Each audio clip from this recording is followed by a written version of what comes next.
Tuhan akan melengkapi. Renungan diinspirasi dari Injil Lukas bab 24 ayat 46 sampai dengan 53. Sesudah bangkit dari antara orang mati, Yesus menampakkan diri kepada para murid. Katanya kepada mereka, "Ada tertulis demikian, Mesias harus menderita dan bangkit dari antara orang mati pada hari ketiga. Dan lagi, dalam namanya, berita tentang pertobatan dan pengampunan dosa harus disampaikan kepada segala bangsa, mulai dari Yerusalem. Kamu adalah saksi dari semuanya ini, dan aku akan mengirim kepadamu apa yang dijanjikan Bapa-Ku. Tetapi kamu harus tinggal di dalam kota ini sampai kamu diperlengkapi dengan kekuasaan dari atas." Lalu Yesus membawa murid-murid itu keluar kota sampai dekat Betania. Di situ Ia mengangkat tangannya dan memberkati mereka. Dan ketika sedang memberkati mereka, Ia berpisah dari mereka dan terangkat ke surga. Para murid menyembah kepadanya. Lalu mereka pulang ke Yerusalem dengan sangat bersuka cita.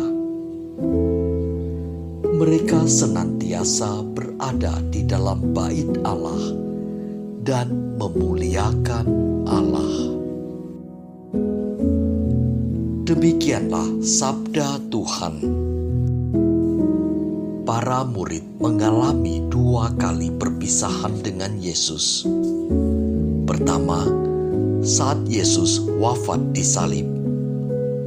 Saat itu semua murid merasa sedih, takut, bingung, marah, serta kecewa. Kedua, saat Yesus naik ke surga. Sebagaimana dikisahkan bacaan Injil hari ini, kali ini emosi para murid berbeda total. Tak ada rasa sedih atau perasaan negatif lainnya.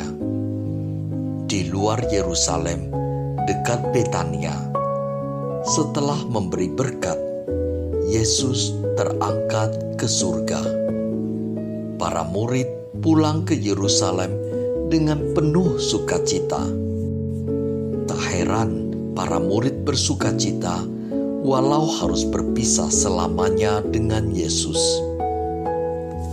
Yesus yang mereka yakini sebagai Mesias sungguh membuktikan bahwa Ia bangkit dari kematian pada hari ketiga. Setelah bangkit, Ia tampil di mana-mana, menemui, mendampingi, dan menguatkan para murid.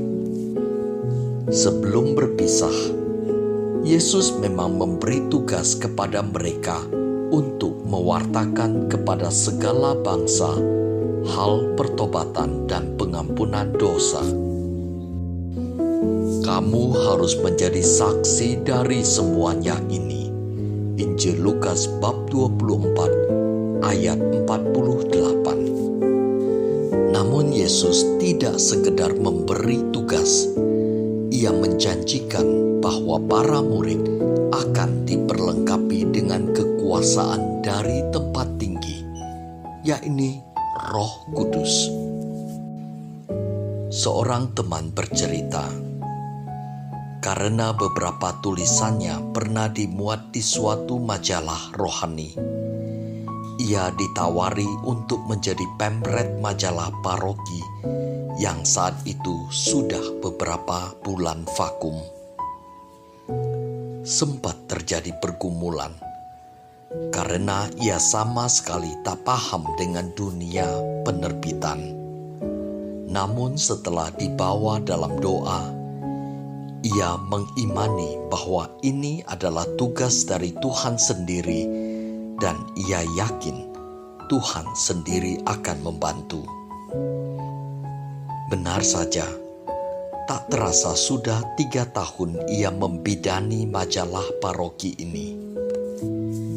Ia berkisah, sangat sering ia merasa buntu, namun setelah dibawa dalam doa, tiba-tiba saja muncul solusi yang datangnya bisa dari siapa saja, bahkan yang tak terduga. Tuhan telah dan selalu baik kepada kita.